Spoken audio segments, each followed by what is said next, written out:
Quero convidar você para ler comigo Mateus capítulo 8, versos de 1 a 13, onde a palavra do Senhor diz assim: Quando ele desceu do monte, grandes multidões o seguiram. Um leproso, aproximando-se, adorou-o de joelhos e disse: Senhor, se quiseres, podes purificar-me. Jesus estendeu a mão, tocou nele e disse: quero, seja purificado. Imediatamente ele foi purificado da lepra. Em seguida, Jesus lhe disse: olhe, não conte isso para ninguém, mas vá mostrar-se ao sacerdote e apresente a oferta que Moisés ordenou para que sirva de testemunha. Entrando Jesus em Cafarnaum, dirigiu-se a ele um centurião, pedindo-lhe ajuda, e disse: Senhor, meu servo está em casa, paralítico, em terrível sofrimento. Jesus lhe disse: eu irei curá-lo. Respondeu o centurião: Senhor, não mereço receber-te debaixo do meu teto, mas dize apenas uma palavra, e o meu servo será curado, pois eu também sou homem sujeito à autoridade, com um soldado sobre meu comando. Digo a um: vá, e ele vai, e a outro: venha, e ele vem. Digo ao meu servo: faça, e ele faz. Ao ouvir isso, Jesus admirou-se e disse aos que o seguiam: digo-lhes a verdade, não encontrei em Israel ninguém com tamanha fé. E eu digo que muitos virão do Oriente e do Ocidente e se sentarão à mesa com Abraão, Isaque e Jacó no reino dos céus. Mas os súditos do rei serão lançados para fora nas trevas, onde haverá choro e ranger de dentes. Em seguida, disse Jesus ao centurião: vá, como você creu, assim acontecerá. Na mesma hora, o seu servo ficou curado. Quero orar com você nesse momento. Senhor meu Deus, em nome de Jesus, eu quero apresentar ao Senhor a Tua palavra e pedir que esta chegue a todos os irmãos e amigos que me ouvem e me veem de qualquer lugar do mundo, meu Pai, e que esta palavra seja transformadora. Assim eu oro, pedindo a ação do Teu Santo Espírito, e faço isso, meu Deus, em nome de Jesus. Amém, Senhor Deus. Amém. Muito bem, nós estamos numa série de mensagens com o título Encontros com Jesus. E no capítulo 3 de Mateus, Jesus tem o seu primeiro encontro com João Batista. E João, que vem preparando o caminho para Jesus, naquele pré-encontro, ele se depara com os fariseus, os saduceus, e ele os confronta com as verdades do Senhor. Então, logo em seguida, João se encontra com Jesus, Jesus é batizado. Segundo os especialistas, o batismo de Jesus foi uma espécie de preparação, de consagração, para que ele pudesse, logo em seguida, iniciar o seu ministério.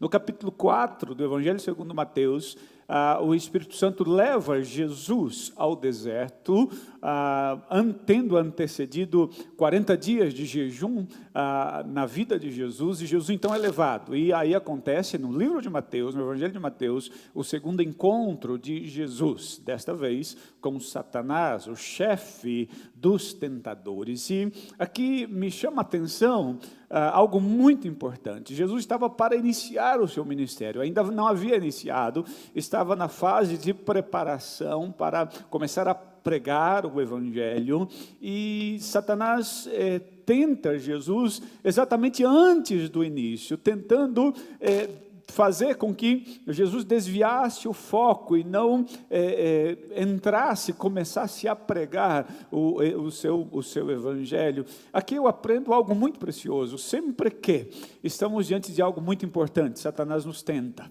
Satanás sabia muito bem que o ministério de Jesus iria impactar a história da humanidade como o fez, e chegou até nós e impactou as nossas vidas. E não se esqueça que a tentação é aquela ação de Satanás para nos fazer desviar da vontade de Deus, para nos fazer desviar da obediência ao Senhor. E Satanás tentou, logo no início, desviar o foco de Jesus para que ele não entrasse em seu ministério. Sempre que estamos diante de algo grande, sempre que estamos para experimentar algo grande da parte do Senhor, sempre que estivermos para experimentar uma grande bênção no Senhor, sempre que estivermos para desfrutar de uma grande promessa do Senhor, tenha certeza de uma coisa: o tentador vai aparecer, o tentador vai tentar nos desviar, vai tentar nos fazer desobedecer, para não provarmos aquele algo grande que Deus tem e está colocando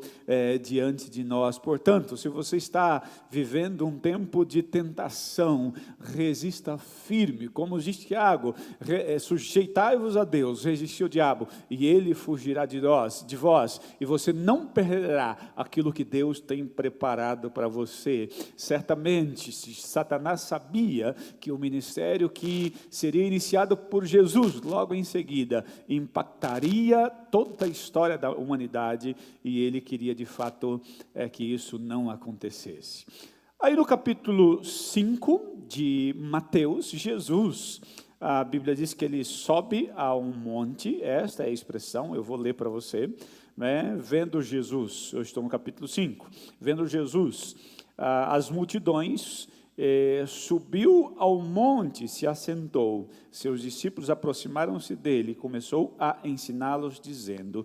Aqui no capítulo 5, Jesus começa o que nós conhecemos como o Sermão do Monte, Sermão da Montanha, e ele vai todo o capítulo 5, capítulo 6 e também o capítulo 7. O Sermão da Montanha é algo simplesmente extraordinário. Ele fala de conduta prática do dia a dia, fala da ética cristã, fala da moral cristã, fala de como nós devemos proceder como cristãos. Então, em algum momento, nós vamos olhar para o Sermão do Monte, vamos estudá-lo com profundidade. E eu quero hoje, então, pular para o capítulo 8, deixando o Sermão da Montanha para um outro momento, e estudar com você, conhecer com você, 2 encontros que Jesus teve aqui no capítulo 8, 2 encontros em que impactou pelo menos 3 vidas, 2 encontros onde 3 vidas foram impactadas, e esse foi o texto que eu li com vocês. Jesus primeiro, ele se encontrou com um leproso, e esse leproso de joelhos adorou o Senhor Jesus Cristo. A lepra era uma doença que desfigurava, deformava o corpo, e as pessoas que eram acometidas por essa doença, por essa enfermidade, elas eram isoladas, elas viviam em leprosários. A Bíblia diz em outros textos, lá no Antigo Testamento, que quem tocasse em um leproso ficaria também impuro. Então ninguém tocava num leproso, era algo proibido tocar em um leproso, mas aquele leproso se ajoelhou e adorou ao Senhor. E pelos rituais judaicos, os leprosos eram também impedidos de adorar, principalmente no templo, porque eles eram pessoas com rótulo, e aquela doença era transmissível, as pessoas tinham medo disso. Mas a Bíblia diz que Jesus, ao se deparar com esse leproso, ele toca esta pessoa. Jesus faz aquilo que ninguém pode fazer, que ninguém consegue fazer. Jesus faz aquilo que as pessoas têm medo de fazer, têm de repente nojo de fazer. Jesus toca a vida de um leproso, e aquele leproso, ele é purificado, diz a palavra do Senhor. Esse é o primeiro encontro, registrado em Mateus capítulo 8, e depois do verso 5, Jesus se encontra com um centurião. A Bíblia diz que Jesus vai entrar em Cafarnaum, e logo ali na entrada, vem ao seu encontro um centurião. O centurião era um oficial militar. Isso nos leva a entender que Cafarnaum era uma base militar importante na na época, porque estava ali o centurião, um oficial militar, e ele foi até Jesus, mas ele não foi pedir para ele. Olha que interessante. Aqui a Bíblia nos ensina, o Evangelho de Mateus nos ensina a importância e o poder da intercessão. Esse centurião, ele foi até Jesus, mas foi para interceder por um servo seu.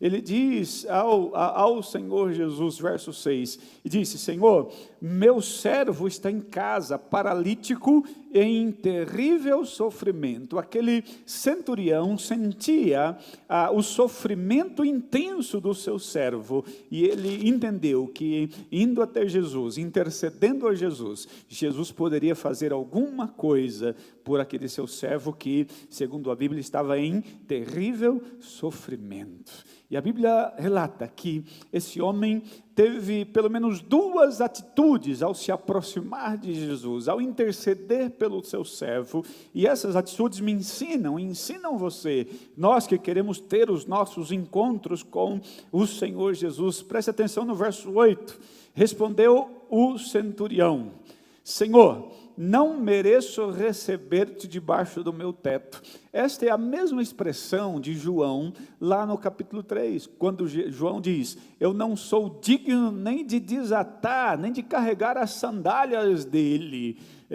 Uma atitude de humildade de João, e uma atitude de humildade do centurião, uma atitude de reverência, uma atitude realmente correta, e essa é a lição que nós devemos aprender quando nós nos aproximamos do Senhor Jesus, quando nós nos aproximamos do Senhor para interceder, para orar, para falar com Ele. Quando nós nos colocarmos na presença do Senhor, nós devemos fazer isso reverentemente, devemos fazer isso com humildade. O que nós encontramos nos dias atuais são pessoas que querem muitas vezes mandar no Senhor Jesus, como se o Senhor fosse um cachorrinho de estimação e eu fosse o dono. Então eu mando e ele obedece, eu mando e ele obedece. Muitos chegam a referir-se a Jesus Cristo como você, como o cara lá de cima, completamente sem respeito, sem reverência.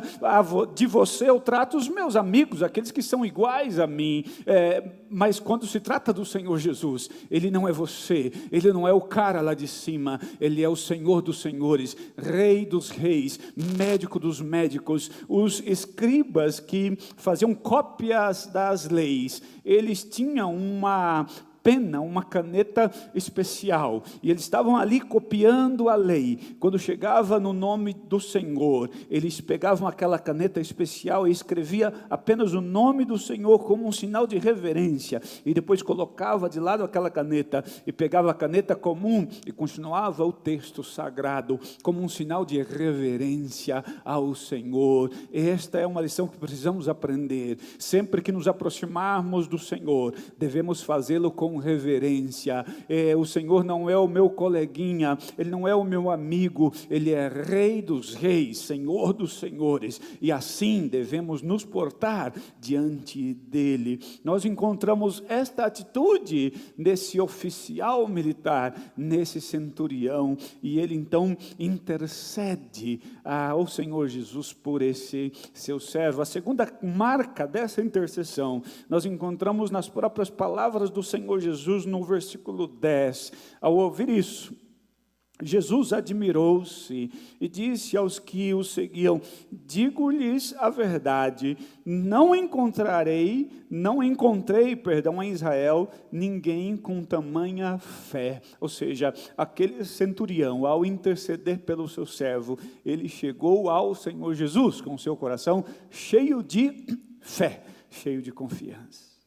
Fé é a certeza de que vamos receber ou encontrar aquilo que ainda não existe. Fé é você olhar para o seu futuro e fazer uma fotografia do seu futuro e crer que o Senhor Jesus vai realizar aquilo que você está pedindo, desde que você peça obedecendo o princípio da concordância, desde que seu pedido se enquadre e seja respaldado pela Escritura Sagrada, você deve se aproximar do Senhor, assim como se aproximou este centurião, com o seu coração cheio de fé, cheio de confiança. A Bíblia já diz lá em Hebreus capítulo 11, verso 6, que sem fé é impossível agradar a Deus. Se você deseja se aproximar do Senhor, se você deseja interceder por alguém, se você deseja interceder pela sua família, por sua situação, você precisa aprender essas duas lições. Você precisa se portar convenientemente, reverentemente, com muita humildade, reconhecendo que Ele é Senhor dos senhores, e precisa também encher o seu coração de fé, crendo que o Senhor vai agir sobre a sua vida. E aqui, na conversa de Jesus com esse centurião, não é? Nesse encontro, Jesus traz algo muito interessante que serve de alerta para mim e para você. E aqui eu paro e pergunto para você: você acredita que todas as pessoas que ocupam os bancos das nossas igrejas são salvas? Você acredita que todas as pessoas que cantam, que conhecem hinos, que conhecem textos bíblicos, versículos bíblicos de cor, essas pessoas todas são salvas? Quando Jesus voltar, essas pessoas subirão e herdarão a vida eterna. Olha o que diz o Senhor Jesus a partir do verso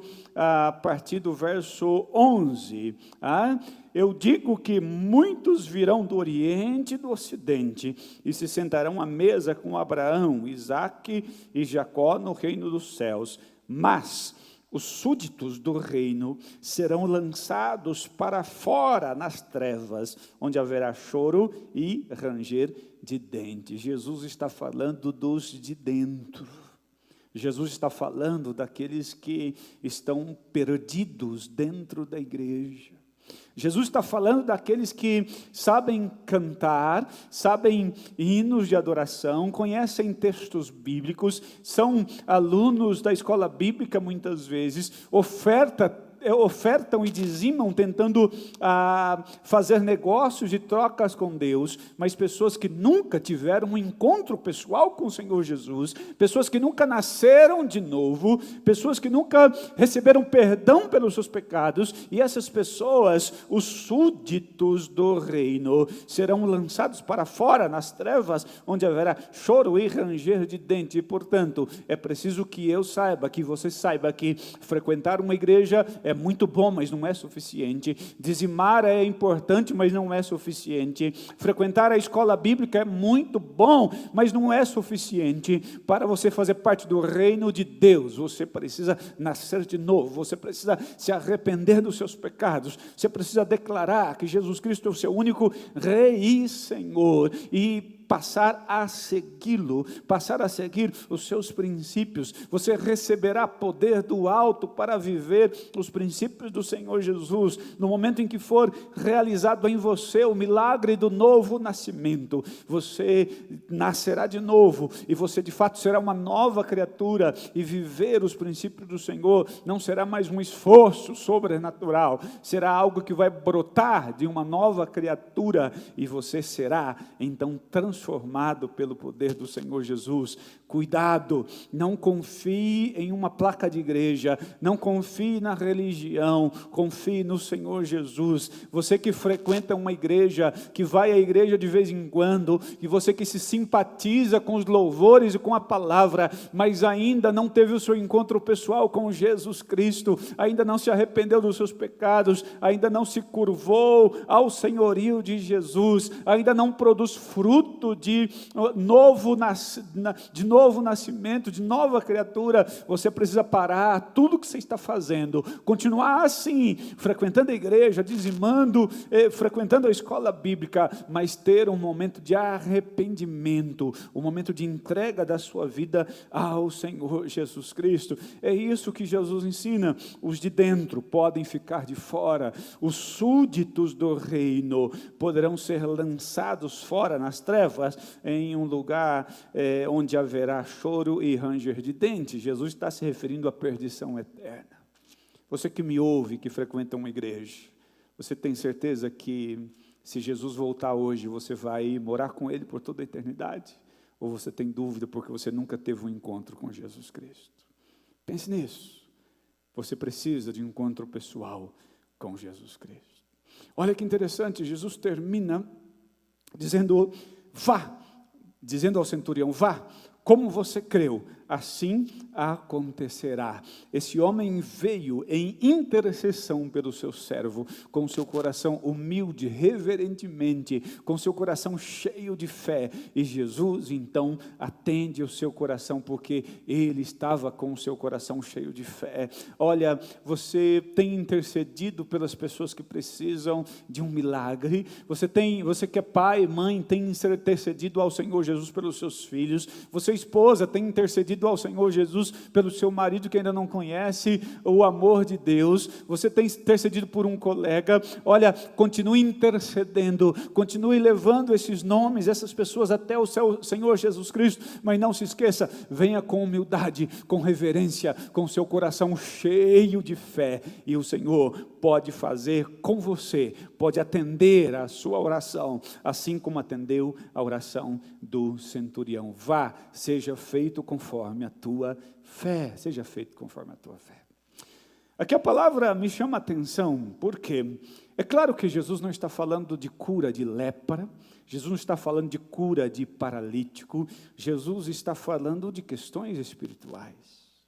E já para ir concluindo a minha palavra curta nesta noite, eu quero chamar você, chamar a sua atenção para duas verdades espirituais demonstradas de maneira clara aqui no texto da palavra do Senhor. A lepra, como disse no começo, era uma doença, uma enfermidade que deformava o corpo, que desfigurava o corpo. Era comum naquela época ver pessoas sem dedos, sem parte do corpo, porque a lepra ia comendo a carne, ia comendo os nervos, ia deformando aquelas pessoas, o corpo daquelas pessoas. E é claro que a lepra aqui, ela está tipificando o pecado. Assim como a lepra deforma o corpo, o pecado deforma o caráter, deforma a família, deforma o casamento. E Jesus veio não para curar apenas a lepra, porque ele tinha poder para isso, mas ele veio para derrotar o poder deformador do pecado, o poder que desfigura a sua família, o seu casamento, o seu caráter, o poder do pecado que entra na sua alma e deixa você prostrado muitas vezes. Sim, a lepra aqui está tipificando o pecado, o poder destrutivo da lepra está tipificando o poder destrutivo do pecado no caráter, na vida pessoal, na vida profissional, no casamento e também na família. E o paralítico aqui está tipificando aqueles paralíticos espirituais. A paralisia era uma doença que tirava os movimentos. A pessoa até tinha vontade de avançar, mas ela não podia porque era um paralítico.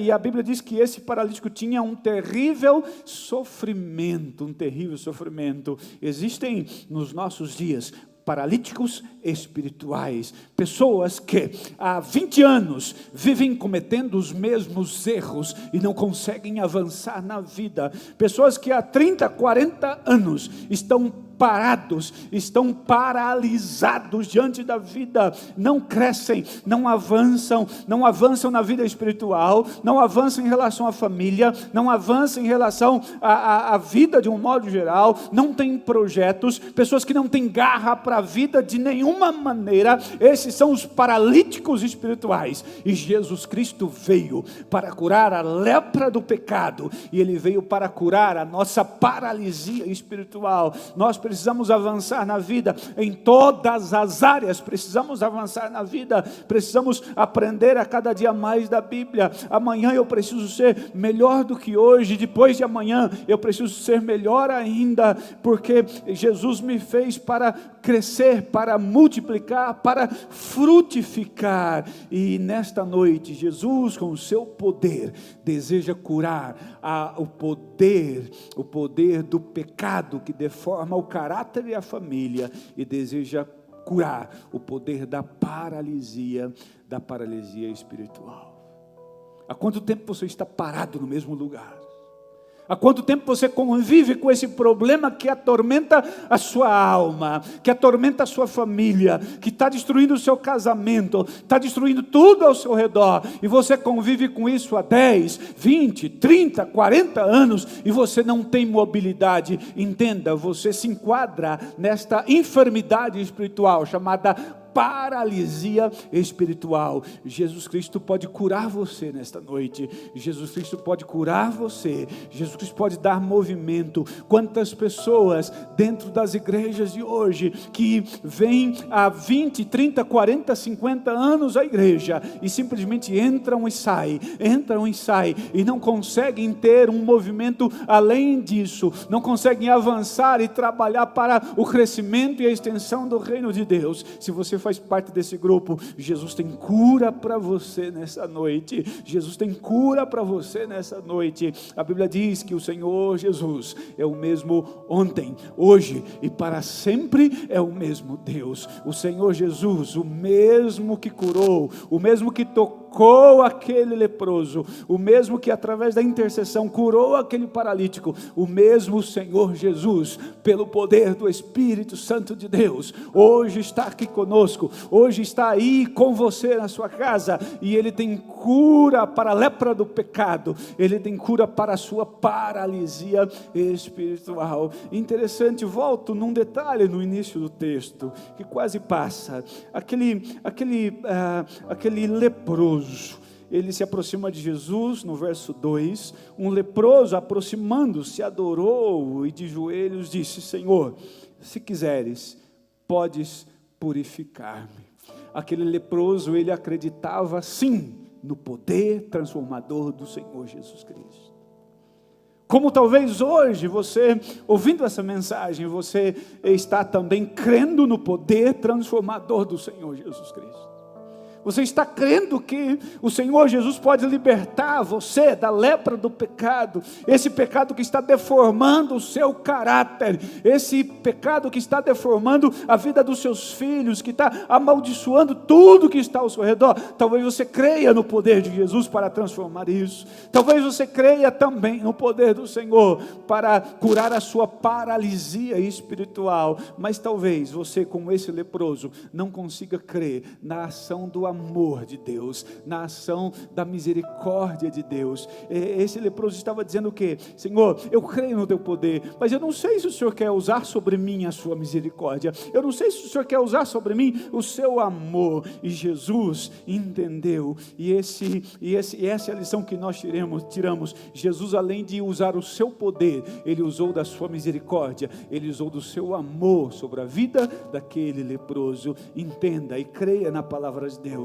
O Senhor Jesus, Ele tem poder para curar a lepra do pecado, Ele tem poder para curar a paralisia espiritual, e nesta noite Ele quer derramar sobre a sua vida, não apenas o seu poder, mas o seu amor, da sua misericórdia. Ele quer curar o pecado da lepra, Ele quer curar a paralisia, e Ele quer abraçar você com os seus braços de amor. Ele não vai colocar sobre você o castigo que você merece por estar vivendo essa vida, Ele vai colocar sobre você a sua misericórdia. Ele veio para curar a lepra do pecado que deforma o caráter e a família, e Ele veio para curar a doença da paralisia espiritual, dando a você movimento para que você cresça na sua vida espiritual e em todas as áreas da sua existência. Jesus tem cura para você nesta noite. Você crê nisso?